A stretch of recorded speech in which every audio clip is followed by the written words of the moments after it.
When you hear the word race, what comes to mind? Most of you probably think about a marathon, or maybe a track runner, maybe the tortoise or the hare, or even the TV show The Amazing Race. But today I'm here to talk to you about your Christian race. To do this, I want to talk about first, I want to compare Peter and Paul. In doing this, I want to their race, their calling race and finish line. In doing this, I hope to give you a better understanding about how to run the race for God effectively. Before Paul was a Christian, he was named Saul, and he actually despised Christians. Then one day he was walking down the street with some friends when God came to him in a blinding light that actually blinded him. He then had to travel to Damascus, where he met a man named Ananias who restored his sight. The Bible said that actual scales fell from his eyes. That day, Saul became a new man. He became the very person he was persecuting. Now, Peter, on the other hand, his conversion wasn't as special as Paul's. He was simply a fisherman, as was his brother. One day, Jesus came to him and said two words: "Follow me." At this, Peter got up and followed Jesus. It was as simple as that to him. Somebody told him to do something, and he did it. Now, both these men did amazing things for God. You may find yourself like Saul was. You may despise Christians. Other of you may be like Peter. You may be a great person at heart, but you may not know God. But I'm here to tell you today that God can use you in amazing ways. You just have to follow him and accept his calling. When Paul became a Christian, he went out and did amazing work for God.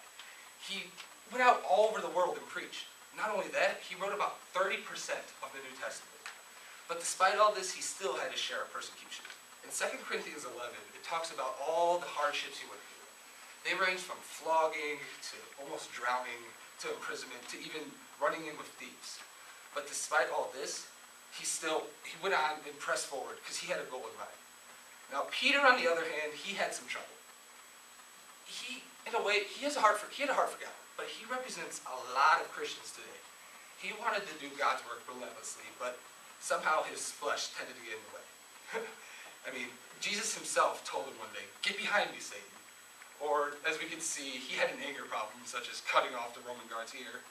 And the biggest thing he's possibly known for is denying Christ 3 times. Now, as for the finish line, when both men kind of reached the end towards their death, Paul had gone on in life doing the work of God with few slip-ups. Peter, on the other hand, he had to be reinstated by Christ when he was risen from the dead. He asked for forgiveness. There was a story about a man years ago. He was running the Chicago Marathon. Everybody went crazy. They thought he demolished the race, the record. They were jumping up and down when he crossed that finish line. But to their dismay, they found out that he had simply called a cab, poured some water over his head, made it look like he was sweating, and then had the cab drop him off 10 feet behind the finish line and sprinted through. He wanted to take a shortcut. He wanted to look good. But in the end, it didn't do anything for him. We need to learn from Peter's mistake.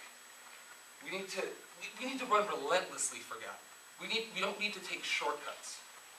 And if we find ourselves off the path, we need to find another path back onto the original track. And as we could learn from Peter, that is often forgiveness. We also need to learn from Paul. The man, despite all his circumstances, his hardships, he pressed forward because he had a goal in mind. And that's one thing we can learn from both of them. We need to have a goal in mind. And that's to run the race for God relentlessly and efficiently. To do this, you simply need to accept the calling, run a good race, and cross the finish line into the eternal kingdom. To end this, I want to read a scripture that in a way kind of sums up this whole message. And that's 2 Timothy 4:7-8. "I have fought the good fight, I have finished the race, I have kept the faith. Now there is in store for me the crown of righteousness, which the Lord, the righteous judge, will award to me on that day, and not only to me, but also to all who have longed for his appearing." This sums it up. You need to run the race for God efficiently, because in the end there will be a reward for you in heaven.